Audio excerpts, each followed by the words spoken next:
सावधान, VIP culture खत्म करने वाली बातें भूल जाएं। नाकों पर जवान मुस्तैद हो जाएं। सड़क पर अपना वाहन धीमा कर साइड दें। अपने समय को कीमती ना समझें, क्योंकि महाराष्ट्र डिप्टी सीएम की पत्नी को बिन मांगे दिया गया है विशेष ट्रीटमेंट। जी हां, जो आप सुन रहे हैं वो बिल्कुल ठीक सुन रहे हैं।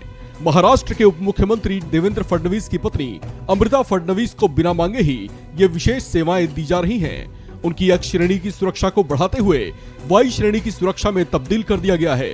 इसके साथ साथ उन्हें ट्रैफिक क्लियरेंस सुविधा भी दी जा रही है, ताकि कहीं आते जाते समय मैडम को कोई परेशानी महसूस न हो। दरअसल महाराष्ट्र डिप्टी सीएम देवेंद्र फडणवीस की पत्नी अमृता फडणवीस को पहले से एक्स कैटेगरी की सुरक्षा मिली हुई थी। उनके थ्रेट परसेप्शन या सुरक्षा संबंधी खतरों की संभावनाओं के चलते उनकी सुरक्षा को अपग्रेड करते हुए वाई प्लस सिक्योरिटी में तब्दील कर दिया गया है। उनके लिए ट्रैफिक क्लियरेंस व्हीकल की भी व्यवस्था की गई है। ये ट्रैफिक क्लियरेंस व्हीकल कहीं सफर के दौरान पायलट व्हीकल की तरह काम करता है। उनकी सुरक्षा बढ़ाए जाने का फैसला महाराष्ट्र गृह विभाग की ओर से किया गया है।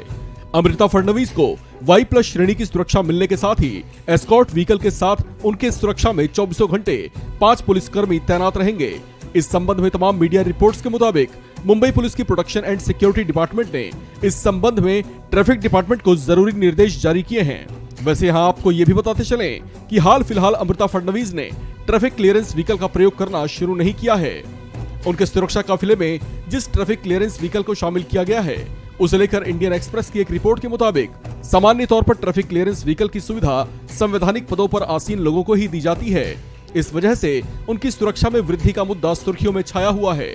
इस पर चर्चाएं शुरू हुई तो महाराष्ट्र के डिप्टी सीएम और गृह मंत्री देवेंद्र फडणवीस ने बताया कि अमृता फडणवीस ने सुरक्षा बढ़ाने की मांग नहीं की थी, बल्कि किसी संभावित खतरे की संभावनाओं को देखते हुए उच्चाधिकार प्राप्त समिति ने सुरक्षा बढ़ाने का फैसला किया है। उन्होंने बताया कि ट्रैफिक क्लियरेंस व्हीकल के लिए भी आवेदन नहीं दिया गया था। डिप्टी सीएम देवेंद्र फडणवीस ने बताया कि अमृता ने पुलिस को खास तौर पर कहा था कि उन्हें ट्रैफिक क्लियरेंस व्हीकल की जरूरत नहीं है। डिप्टी सीएम ने आगे ये भी कहा कि उन्हें बताया गया कि इससे पहले ठाकरे परिवार और अन्य को भी इस तरह की सुविधाएं मुहैया कराई जाती रही हैं। देवेंद्र फडणवीस ने बताया कि ये सुविधा पद नहीं बल्कि खतरे की आशंका को देखते हुए दी जाती है। हालांकि उनकी ओर से आए ऐसे बयान के बाद भी महाराष्ट्र के सियासी गलियारों में ये मुद्दा खूब छाया हुआ है।